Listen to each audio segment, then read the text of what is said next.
السلام علیکم ورحمۃ اللہ وبرکاتہ۔ نحمده ونصلی علی رسولہ الکریم۔ رب اشرح لی صدری ویسر لی امری واحلل عقدۃ من لسانی یفقہوا قولی۔ رب زدنا علما رب زدنا علما۔ اللہم انا نسألک علما نافعا ورزقا واسعا وقلبا شاکرا ولسانا ذاکرا وعملا متقبلا آمین یا رب العالمین۔ تفسیر سورۃ دخان آیت نمبر 1 سے 16 تک۔ اعوذ باللہ من الشیطان الرجیم، بسم اللہ الرحمن الرحیم۔ حامیم والکتاب المبین، انا انزلناه فی لیلۃ مبارکۃ انا کنا منذرین فیہا یفرق کل امر حکیم امرا من عندنا انا كنا مرسلین۔ حامیم یہ حروف مقطعات ہیں۔ والکتاب المبین قسم ہے واضح کتاب کی۔ انا انزلناہ فی لیلۃ مبارکۃ انا كنا منذرین، بلا شبہ ہم نے اسے ایک بابرکت رات میں نازل کیا، بے شک ہم ڈرانے والے ہیں۔ اسی رات میں ہر محکم معاملے کا فیصلہ کیا جاتا ہے۔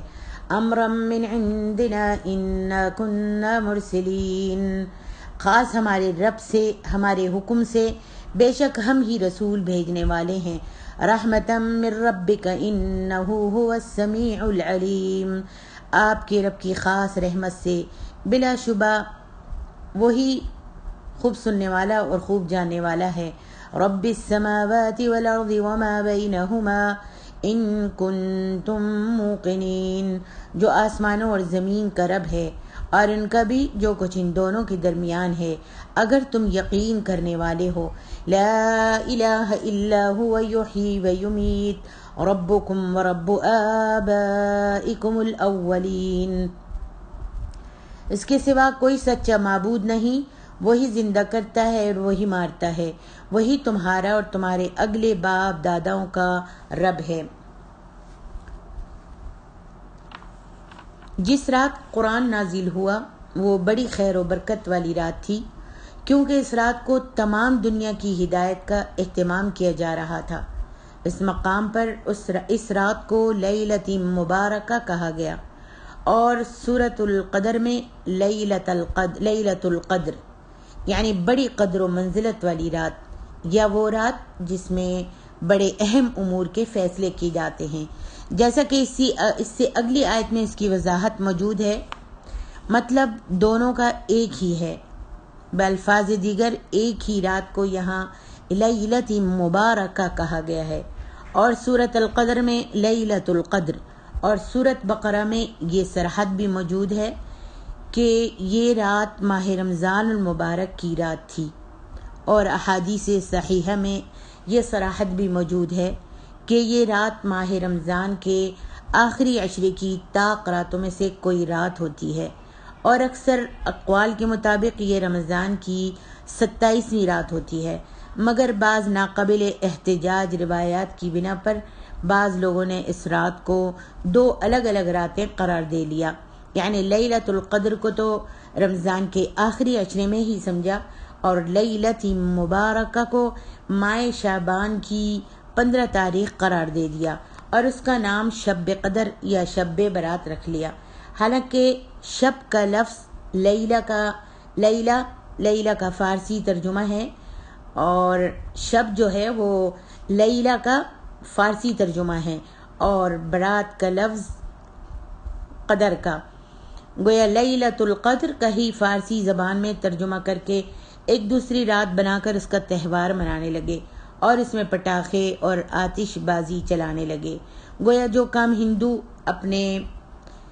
اپنے دستور کے مطابق اپنے وقتوں میں وہ کرتے تھے، وہ مسلمانوں نے شب برات سے متعلق کر کے اپنے تہوار منانے کے شوق کو پورا کر لیا۔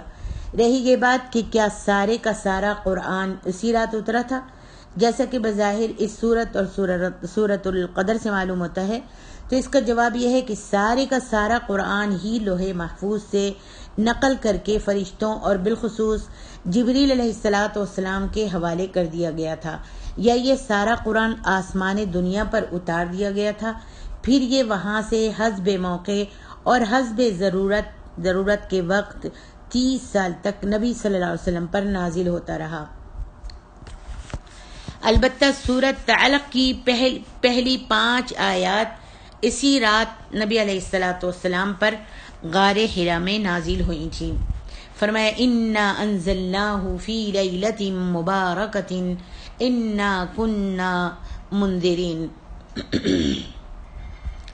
قرآن مجید کے نازل کرنے سے ہمارا مقصد یہ تھا کہ اس سے تمام اہل عالم کو ان کے انجام سے خبردار کر دیا جائے اور ان کی گمراہی اور برے اعمال کی سزا سے ان کو ڈرا دیا جائے۔ فرمایا فیہا یفرق کل امر حکیم، یعنی جس رات قرآن کا نزول ہوا، قرآن جس رات اترا، اس رات آئندہ سال میں دنیا پر واقع ہونے والے اہم امور کے نہایت ٹھوس اور پائیدار فیصلے کر کے فرشتوں کے حوالے کر دیے جاتے ہیں، اور یہ فیصلے سراسر حکمت پر مبنی ہوتے ہیں۔ اور اسی مضمون کو سورۃ القدر میں یوں بیان فرمایا کہ اس رات ملائکہ اور جبرائیل اپنے پروردگار کے حکم سے ہر طرح کا حکم لے کر اترتے ہیں۔ اس آیت سے معلوم ہوا کہ کائنات کے نظم و نسق کے بارے میں یہ ایک ایسی رات ہے جس میں اللہ تعالیٰ افراد، اقوام اور ملکوں کی قسمتوں کے فیصلے کر کے اپنے فرشتوں کے حوالے کر دیتا ہے، پھر وہ انہی فیصلوں کے مطابق عمل در آمد کرتے رہتے ہیں، یعنی افراد یا اقوام کی زندگی اور موت، فتح و شخص، عروج و زوال، قحط اور ارزانی اور رزق وغیرہ سے متعلق فیصلے اسی رات میں کر دیے جاتے ہیں۔ فرمایا رحمتا من ربک انہ هو السمیع العلیم، رحمتا من ربک انہ هو السمیع العلیم۔ تمام اہل عالم کے لیے ایک خبردار کرنے والا رسول بھیجنا صرف ہماری حکمت کا ہی تقاضا نہیں تھا، بلکہ یہ اہل عالم پر ہماری رحمت کا بھی تقاضا تھا۔ وہ لوگوں کی پکار اور فریاد بھی سنتا ہے اور ان کے حالات کو اللہ رب العالمین جانتا بھی ہے، اسی لیے اس نے عین ضرورت کے مطابق خاتم النبیین صلی اللہ علیہ وآلہ وسلم کو قرآن دے کر اور تمام اہل عالم کے لیے رحمت کبریٰ بنا کر مبعوث فرمایا، تاکہ کفر و شرک کی گمراہیوں میں پھنسی اور ظلم و جور میں ڈوبی ہوئی انسانیت کو سیدھی راہ دکھا دی جائے کہ کس طرح وہ اپنی باہمی نہ ختم ہونے والی لڑائیوں، لوٹ مار اور قتل و غارت سے نجات حاصل کر کے دنیا میں امن و چین کے ساتھ زندگی بسر کر سکتے ہیں۔ اللہ اکبر۔ فرمایا رب السماوات والارض وما بینہما ان کنتم موقنین۔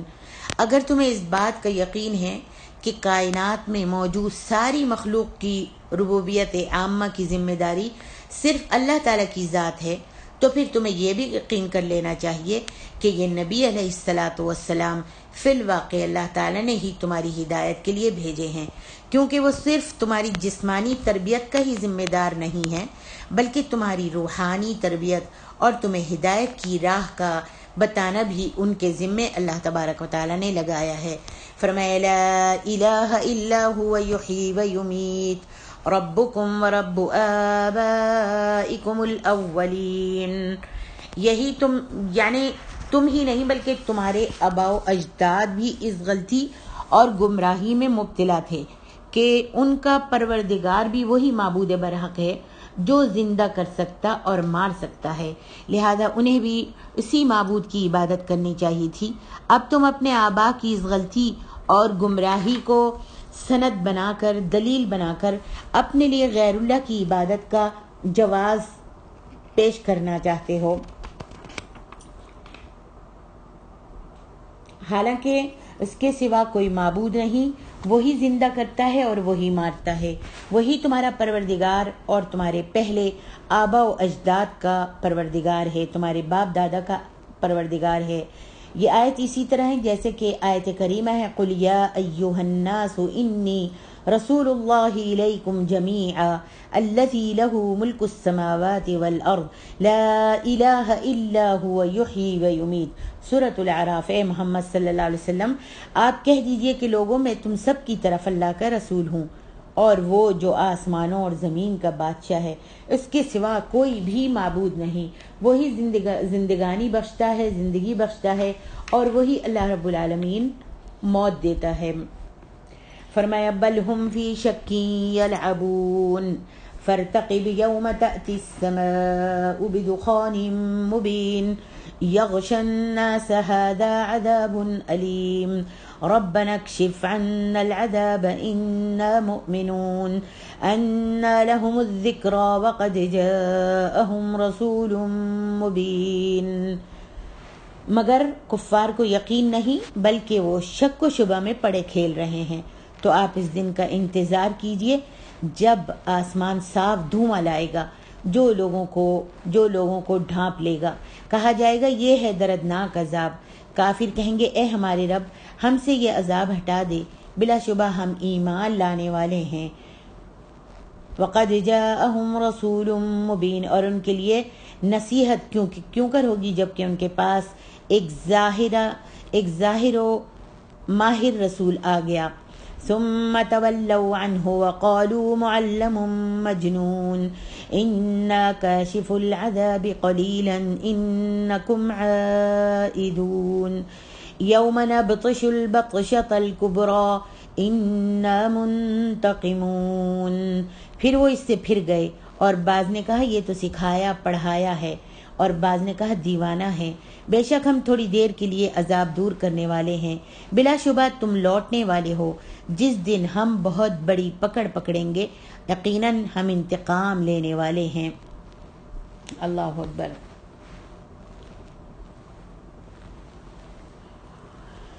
اللہ تبارک و تعالیٰ فرماتے ہیں بل ہم فی شک یلعبون، بل ہم فی شک یلعبون۔ اس شک کے بھی دو پہلو ہیں، ایک یہ کہ وہ اس معاملے کے مقدمے میں شک میں مبتلا ہیں، محض باپ دادا کی تقلید میں یہ کہہ دیتے ہیں کہ یہ زمین و آسمان اللہ تعالیٰ نے ہی بنائے ہیں، انہیں اس بات کا بھی پورا یقین نہیں ہے، لہذا اس مقدمے کا نتیجہ بھی ان کے نزدیک مشکوک ہو گیا ہے، اور وہ ان سب باتوں کو محض کھیل تماشا ہی سمجھتے ہیں۔ اور دوسرا مطلب یہ ہے کہ خواہ وہ بڑے زور شور سے اس بات کے مدعی ہیں کہ قیامت اور آخرت وغیرہ کوئی چیز نہیں، اور نہ ہی اپنے مرنے کے بعد دوبارہ زندہ ہونا ہے، مگر ان کے دلوں کے اندر یہ شک موجود رہتا ہے کہ اگر قیامت کا عقیدہ درست ہوا تو ہماری شامت آ جائے گی، لہذا وہ دونوں طرف سے شک و شبہ میں پڑے ہوئے ہیں، انہیں کسی چیز کا بھی یقین نہیں ہوتا، اور جو قیامت کے متعلق باتیں بناتے اور مذاق اڑاتے ہیں یہ سب کچھ شغل اور کھیل تماشے کے طور پر وہ کرتے ہیں۔ فرمایا فارتقب یوم تأتی السماء بدخان مبین یغشی الناس هذا عذاب علیم۔ اللہ تبارک و تعالیٰ نے فرمایا ہے کہ یہ مشرکین فی شک یلعبون، شک میں کھیل رہے ہیں، ان کے پاس حق یقیناً آ گیا ہے لیکن یہ لوگ اس میں شک کر رہے ہیں اور اس کی تصدیق نہیں کرتے۔ پھر اللہ تعالیٰ نے انہیں ڈانٹ پلاتے ہوئے فرمایا فارتقب یوم تأتی السماء بدخان مبین، تو آپ اس دن کا انتظار کریں کہ جس دن آسمان صریح 14ویں کے ساتھ آئے گا۔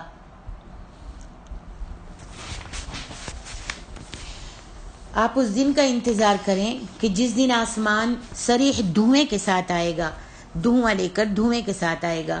مسروق سے روایت ہے کہ ابواب کندہ کے پاس سے ہم مسجد کوفہ میں داخل ہوئے تو وہاں ایک شخص اس آیت کریمہ کے حوالے سے بیان کر رہا تھا اور اپنے ساتھیوں سے کہہ رہا تھا کہ تمہیں معلوم ہے کہ اس دھوئیں سے کیا مراد ہے؟ یہ دھواں قیامت کے دن آئے گا اور منافقوں کے کانوں اور آنکھوں کو پکڑ لے گا اور مومنوں کو اس سے زکام کی سی شکایت ہوگی۔ مسروق کہتے ہیں کہ ہم ابن مسعود رضی اللہ عنہ کی خدمت میں حاضر ہوئے اور ان کی خدمت میں اس کا ذکر کیا تو وہ اس وقت لیٹے ہوئے تھے اور گھبرا کر اٹھ بیٹھے اور کہنے لگے کہ اللہ تعالیٰ نے نبی صلی اللہ علیہ وسلم سے فرمایا قُلْ مَا أَسْأَلُكُمْ عَلَيْهِ مِنْ أَجْرٍ وَمَا أَنَا مِنَ الْمُتَكَلِّفِينَ۔ سورۃ صاد۔ اے پیغمبر صلی اللہ علیہ وسلم آپ کہہ دیجئے کہ میں تم سے اس کا صلہ نہیں مانگتا اور نہ میں بناوٹ کرنے والوں میں سے ہوں۔ یہ بھی علم کی بات ہے، یہ بھی علم کی بات ہے کہ آدمی جس چیز کو نہ جانتا ہو تو اس کے بارے میں کہہ دے کہ اللہ تعالیٰ ہی زیادہ بہتر جانتا ہے، فتویٰ دینے کی ضرورت نہیں ہے۔ جب انسان کو پتہ نہیں ہے کسی بات کا اور کسی بات کے مسئلے کا، کسی مسئلے کے حل کا، تو کہہ دینا چاہیے کہ واللہ اعلم، میں نہیں جانتی اور اللہ رب العالمین زیادہ بہتر جانتا ہے۔ میں تمہیں اس کے بارے میں بتاتا ہوں۔ عبداللہ ابن مسعود جو ہیں کہنے لگے کہ میں اس کے بارے میں تمہیں اس کے بارے میں بتاتا ہوں۔ بات یہ ہے کہ قریش نے جب اسلام قبول کرنے میں تاخیر کی اور نبی صلی اللہ علیہ وسلم کی نافرمانی کی تو آپ نے ان کے لیے یوسف کے دور جیسی قحط سالی کی بد دعا مانگی، جیسے یوسف علیہ السلام کے وقت میں قحط آیا تھا، اس قحط جیسی نبی صلی اللہ علیہ وسلم نے قحط سالی کی بد دعا فرمائی تو وہ بدترین قسم کی قحط سالی میں مبتلا ہو گئے۔ قریش جو تھے جب نبی صلی اللہ علیہ وسلم سے نے بد دعا کی تو وہ بدترین قسم کی قحط سالی میں مبتلا ہو گئے، حتیٰ کہ اتنا قحط پڑا کہ بھوک سے ناچار ہو کر انہوں نے ہڈیوں اور مردار تک کو کھانا شروع کر دیا۔ پریشانی کے اس دور میں جب وہ آنکھیں اٹھا کر آسمان کی طرف دیکھتے تھے، بھوک کے وقت پریشانی کے اس عالم میں جب وہ آنکھیں اٹھا کر آسمان کی طرف دیکھتے تھے تو انہیں دھواں ہی دھواں نظر آتا تھا۔ اور بخاری کی حدیث ہے یہ، اور ایک روایت میں الفاظ یہ ہیں کہ آدمی آسمان کی طرف دیکھتا تھا تو بھوک کی وجہ سے اسے اپنے اور آسمان کے درمیان دھواں سا نظر آتا تھا۔ ارشاد باری تعالیٰ ہے فارتقب یوم تأتی السماء بدخان مبین یغشی الناس ھذا عذاب علیم، تو آپ اس دن کا انتظار کیجئے کہ آسمان صریح دھویں کے ساتھ آئے گا جو لوگوں پر چھا جائے گا، یہ درد دینے والا عذاب ہے۔ نبی صلی اللہ علیہ وسلم کی خدمت میں عرض کی گئی ہے، اللہ کے رسول صلی اللہ علیہ وسلم خاندان مضر کے لوگوں کے لیے اللہ تعالیٰ سے بارش کی دعا فرما دیجئے کیونکہ یہ لوگ تباہی کے قریب پہنچ گئے ہیں۔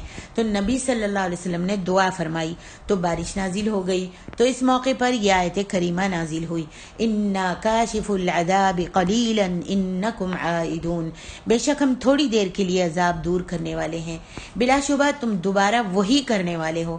ابن مسعود نے فرمایا کیا وہ ان سے روز قیامت عذاب کو دور کر دے گا؟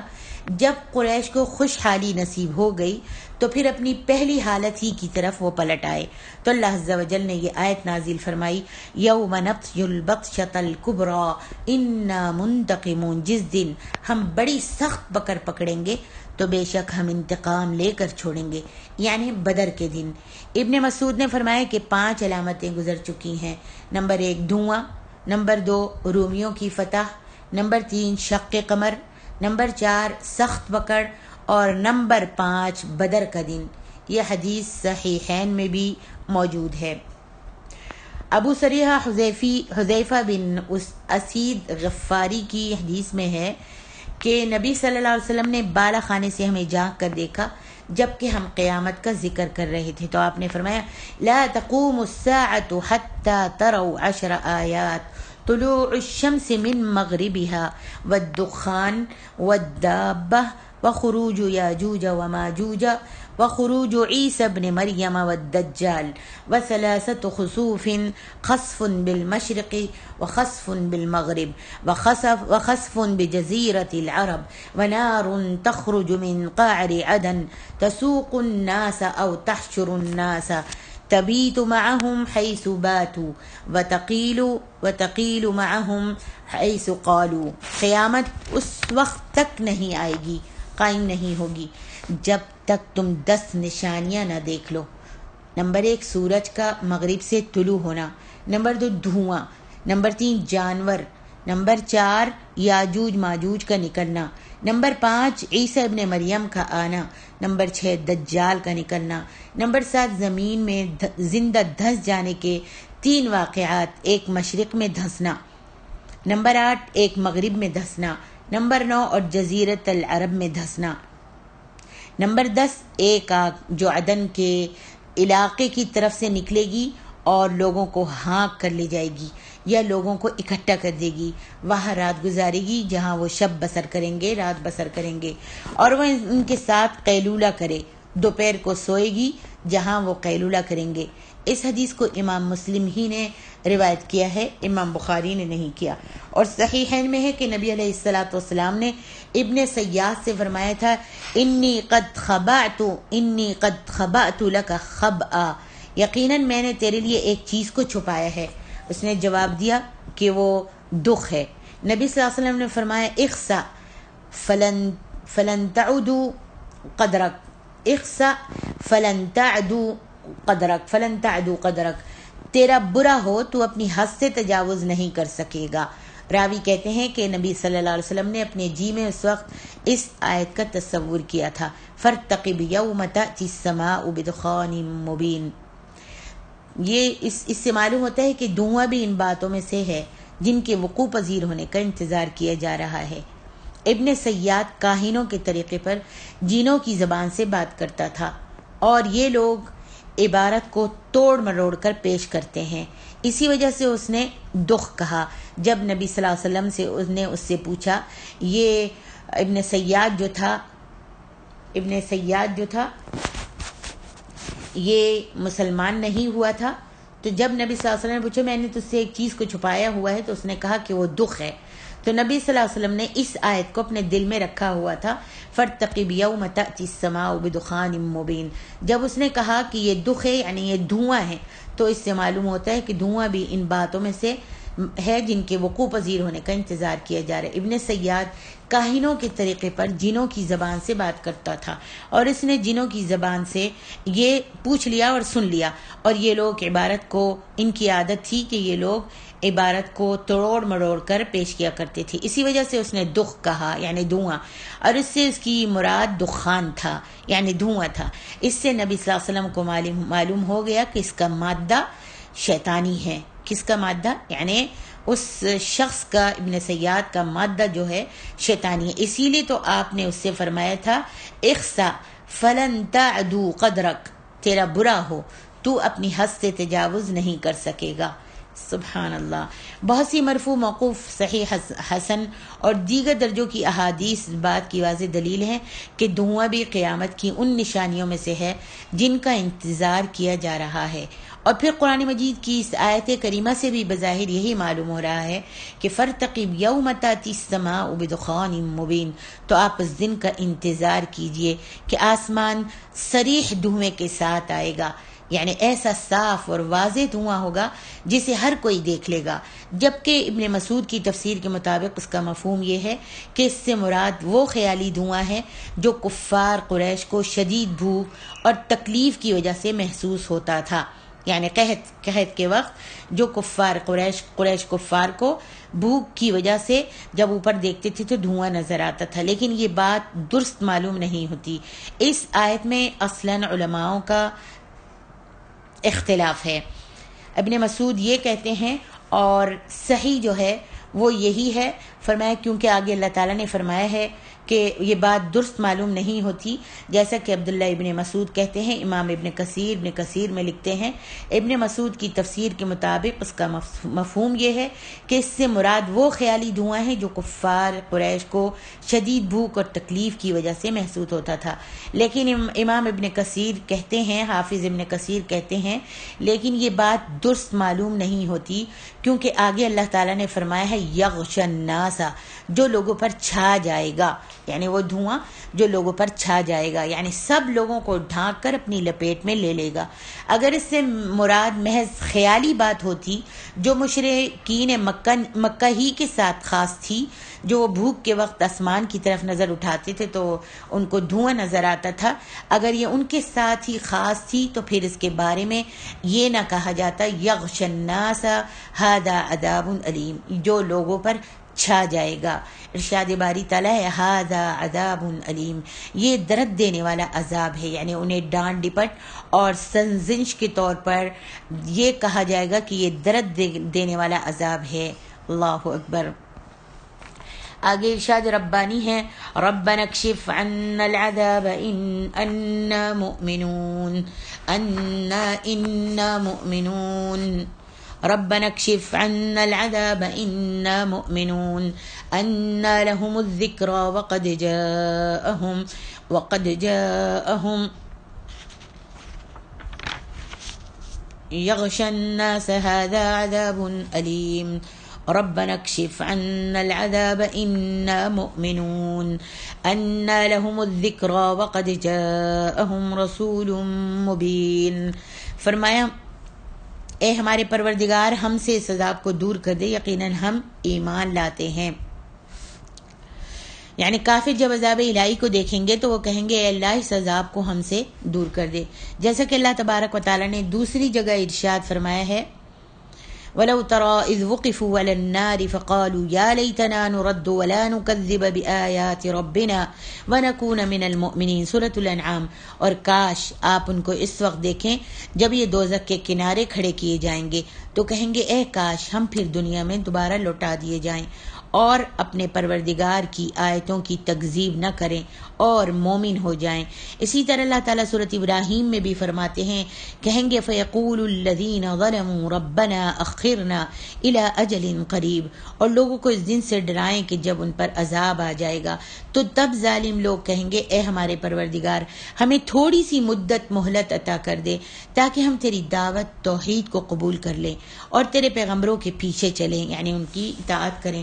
تو جواب ملے گا کیا تم پہلے قسمیں نہیں کھایا کرتے تھے کہ تم کو اس حال سے جس میں تم ہو زوال اور قیامت کو حساب اعمال نہیں ہوگا، حساب دینا پڑے گا حساب، اور تم کہتے تھے کہ نہیں ہمارا حساب نہیں ہوگا اور قیامت کا دن نہیں آئے گا. اسی طرح اللہ تبارک و تعالیٰ نے یہاں فرمایا ہے انا لهم الذکری وقد جاءهم رسول مبین ثم تولوا عنه وقالوا معلم مجنون. اس وقت ان کو نصیحت کہاں مفید ہوگی، کوئی فائدہ نہیں دے گی، جبکہ ان کے پاس پیغمبر آ چکے جو کھول کھول کر بیان کر دیتے تھے. پھر وہ اس سے پھر گئے اور کہنے لگی یہ تو پڑھایا ہوا اور دیوانہ ہے. یعنی کبھی تو کہتے تھے کہ کوئی عجمی سے قرآن سکھا کر چلا جاتا ہے، کوئی ان پڑھا کوئی عجمی جو ہے وہ قرآن سکھا کر چلا جاتا ہے، پھر وہ اسے اپنی طرف سے ہم پر پیش کر دیتے ہیں.